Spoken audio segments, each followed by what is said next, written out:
આપણે એક કસ્ટમરે ઘી મગાવ્યું હતું કે પૂનમના ચંદ્રના અંશવાળે રાખજો સવાર સુધી. તો સવાર પડી ગઈ છે અને ટાટ તો એટલી છે જે રહેવાતું નથી. તો અત્યારે લઈ લઈએ આપણે, કારણ કે આગળ આજ મકર સંક્રાંતિ છે એટલે પતંગ ચખાવવાનો સમય થાય, એટલા માટે આપણે લઈ લઈએ અત્યારે.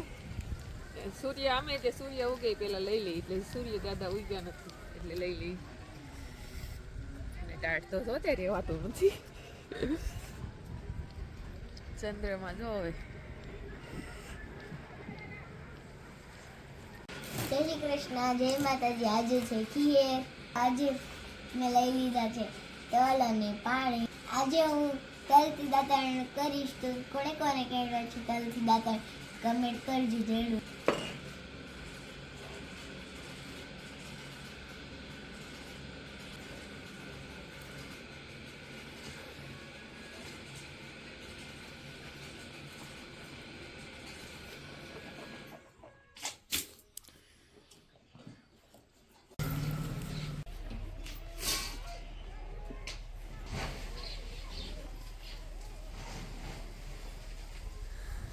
તો આપણે તો સવારે બધા ટેઠવા બધા આપણે આજુબાજુ વાળા બધા થઈ ગયા હતા. તો એ ટેઠવા છે સવારે આપણે ખવડાવ્યા છે થોડા થોડા, અને બધા એક ટેઠવા ન ખવડાવી દે ગાયોને, કારણ કે પછી એનું ડાયજેશન બધું વિખાઈ જાય આપણું.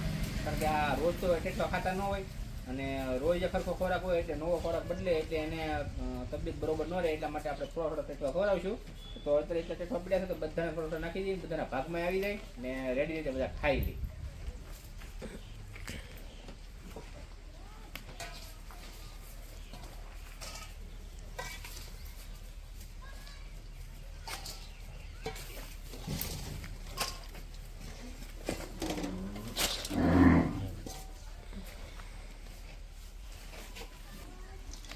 તો આમ આપણને બધાને એવું થતું હોય કે આપણે રોજ તો ન ખવડાવી એકતા હોય, એટલે આપણે આજ મકર સંક્રાંતિના દિવસે આપણે ખીરના દિવસે આપણે ખવડાવીએ ટેઠવાની એવી બધી વસ્તુ, બધા ઘાસચારો ખવડાવતા હોય.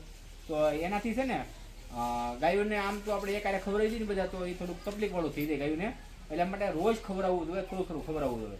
એક દિવસ તો આપણે ખવડાવવા માટે આપણે કાઢીએ છીએ, પણ એક દિવસ નહીં, પણ રોજ માટે ખવડાવવું. એટલે આપણે રોજ ન ખવડાવી એકતા હોય તો મહિનામાં એક દિવસ એવો કાઢવો જોઈએ ગાયો માટે ખવડાવવા માટે. આપણે ખાલી મકર સંક્રાંતિ કેમ વરસમાં એક દિવસ, તો એમ એક દિવસ આપણે આખા મહિનામાં કાઢવો જોઈએ. થોડું થોડું ખવડાવવું જોઈએ બધી ગાયોને. જ્યાં ગૌશાળા હોય, જ્યાં પાંજરાપોળ હોય, ત્યાં જઈને આપણે એ વસ્તુ કરવી જોઈએ.